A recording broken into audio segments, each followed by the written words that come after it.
Welcome to viewers. आज का मेरा लेक्चर है genetic engineering for better environment. तो क्या है genetic engineering? What is the genetic engineering? इसका स्टार्ट 1973 में हुआ था, जिसमें दो साइंटिस्ट ने इस टेक्निक्स का इस्तेमाल किया। ये एक टेक्नोलॉजी का सेट होता है जिसके ज़रिए से हम किसी भी सेल का जेनेटिक मेकअप जो होता है वो चेंज कर सकते हैं, और हम इसके ज़रिए ही किसी भी सेल को के जीन्स लेके उसको हम एक ऑर्गेनिज्म से दूसरे ऑर्गेनिजम्स में ट्रांसफ़र कर सकते हैं। इस ऑर्गेनिजम्स को जिसके अंदर जीन्स को मॉडिफाई किया होता है उसको हम जेनेटिकली मॉडिफाइड ऑर्गेनिजम्स या जीएमओ ऑर्गेनिजम्स भी कहते हैं। Why we use genetic engineering? Genetic engineering का इस्तेमाल हम क्यों करते हैं? इसका इस्तेमाल हम इसलिए करते हैं कि रिड्यूस कर किया जा सके यूज़ ऑफ पेस्टिसाइड को, जो किसी भी टारगेट एरिया में लॉन्ग टाइम के लिए रहती हैं और वहाँ पर मौजूद नॉन टारगेट प्लांट्स और एनिमल्स को किल या हार्म कर देती हैं। उसके अलावा डिजीज़ या ड्रॉप रेजिस्टेंस प्लांट को प्रोड्यूस करने के लिए भी इसका इस्तेमाल किया जाता है। फूड सप्लाई को इंक्रीज करने के लिए, उनकी कॉस्ट को कम करने के लिए, फास्ट ग्रोइंग प्लांट को ज़्यादा प्रोडक्शन करने के लिए और उन प्लांट्स की शेल्फ लाइफ को इंक्रीज करने के लिए भी इस तकनीक का इस्तेमाल किया जा रहा है। What is genetic engineering use for? ये किस लिए इस्तेमाल होती है? ये टेक्निक क्या होती है? इसमें साइंटिस्ट को लो होता है कि वो अपनी डिज़ायर पसंद की जीन्स जो होती हैं वो किसी भी ऑर्गेनिज्म से ले लेते हैं। उस ऑर्गेनिज्म को हम डोनर कहते हैं, और उस डिज़ायर जीन को किसी भी ऑर्गेनिजम्स के अंदर एंटर कर देते हैं जिसके अंदर हमने अपनी डिज़ायर क्वालिटीज़ प्रोड्यूस करनी होती हैं। उसको क्या कहते हैं? उसको जेनेटिक मॉडिफाई ऑर्गेनिज्म कहते हैं। For example BT genes. ये जीन्स जो होती है ये एक बैक्टीरिया में मौजूद होती है। ये एक बायोलॉजिकल पेस्टिसाइड के तौर पर बैक्टीरिया जाना जाता है। ये कहाँ पे मौजूद होता है? अकरनेंस ये जो होता है ये प्रेजेंट होता है नेचुरली तौर पे कैटरपिलर की गट में होता है। उसके अलावा लीफ की सरफेस पर, एक्वाटिक इन्वायरमेंट में, और उसके अलावा ये जो होता है ये एनिमल फेसिस में भी प्रेजेंट होता है। What is BT genes? BT genes क्या हैं?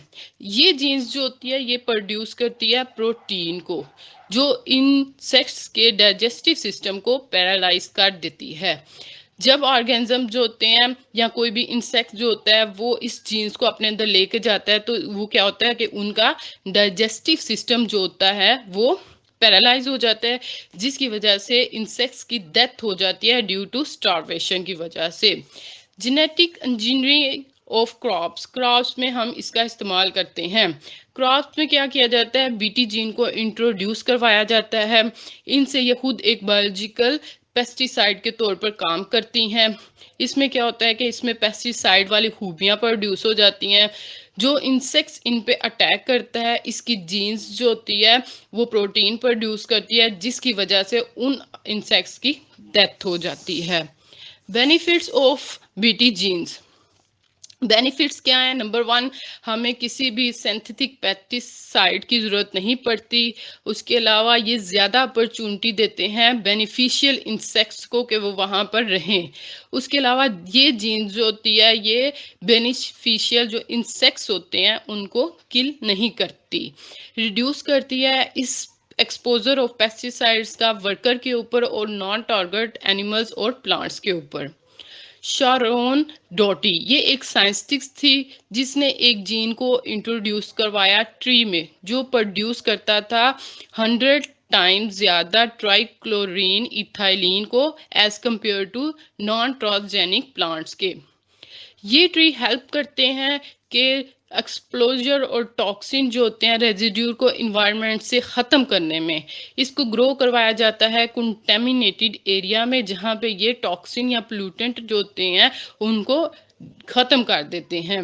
इसके अलावा हाउस प्लांट को जेनेटिकली तौर पर मॉडिफाई किया जाता है जो कि फाइट करता है एयर पोल्यूशन से। कुछ प्लांट में जीन्स को इंट्रोड्यूस करवाया गया है जो कि कार्सिजेनिक मॉलिक्यूल्स को ब्रेक डाउन कर देते हैं। Clean up the environment. इसमें क्या होता है कि फॉरेस्ट ट्रीज को जेनेटिकली तौर पर हम चेंज कर देते हैं, जो बिलियंस ऑफ कार्बन को अब्जॉर्व करते हैं फ्रॉम द इन्वायरमेंट से। इसके जो बेस्ट 5 यूजेस हैं या बेस्ट 5 बेनिफिट्स हैं वो ये हैं कि ये फर्स्ट वन यूज़ करता है लेस रिसोर्सेज को और प्रोड्यूस करते हैं मोर प्रोडक्शन को। सेकंड वन इम्प्रूव करते हैं सॉइल हेल्थ को। ये कैसे इम्प्रूव करते हैं? नंबर वन के क्योंकि हम पेस्टिसाइड्स का इस्तेमाल नहीं करते तो जिसकी वजह से ज़मीन में पेस्टिसाइड या डेंजरस एलिमेंट्स जो होते हैं वो नहीं प्रेजेंट होते। Number four green house emissions को कम कर देते हैं। नंबर फाइव इन्हांस करते हैं बायोलॉजिकल डाइवर्सिटी को। नंबर और एक इसके अलावा ये जो होते हैं ये कंजर्व करते हैं वाटर सोर्सेज को। This is my lecture and thanks for watching my